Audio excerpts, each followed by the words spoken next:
Paminsan-minsan po kung kaya naman natin pagbigyan natin ng sarili nating makakain ng masarap na gulay. Chicharos o tanghon, wala akong pritong isda o tokwa. Mukhang magtatalo-talo pa tayo dito kung sino kukuha nitong 6 na piraso ng umpisahan natin yan sa toyo. O itong nakikita yung tubig na ito, 2 cups po ito ng tubig. Nakita nyo yung measurement right there. O ngayon, oyster sauce naman.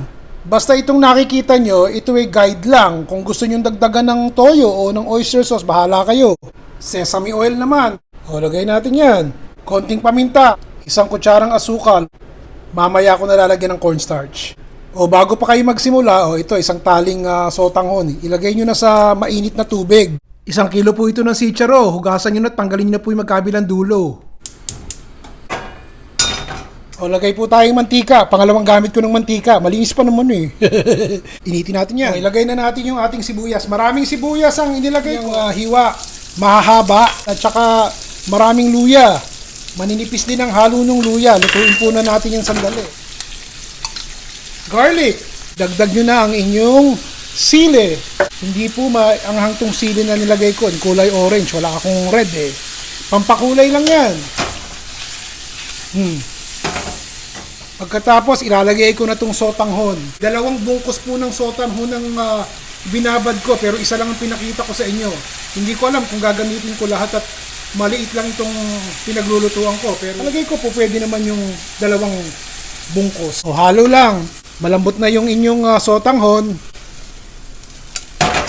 O ito yung ating sauce. Wala pa tong cornstarch Ilalagay ko ngayon yung konti dyan.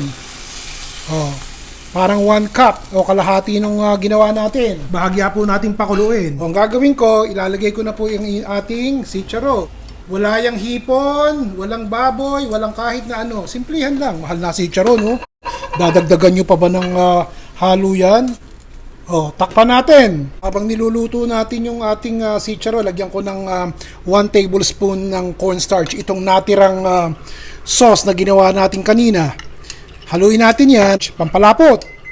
Narinig nyo yun? 1 minute lang yun, Dahan-dahan natin ilalagay yung pampalapot. Hindi ko siguro ilalagay lahat, Nagtira ako ng konti. Konting halo lang. Crunchy-crunchy pa yung chicharo, Hindi pa siya lutong-luto. Maganda yan. Para nandun pa ang nutrients ng inyong chicharo. Takpan nyo. Sabay. Patay ng apoy. Hayaan nyo siyang lumapot ang sabaw at maluto ng todo yung chicharo, mga half cook. Tapos na. Ito naman pong luncheon meat hiniwa ko lang sa 6 at hinugasan ko para mawala po yung konting chemicals at yung mga maaalat.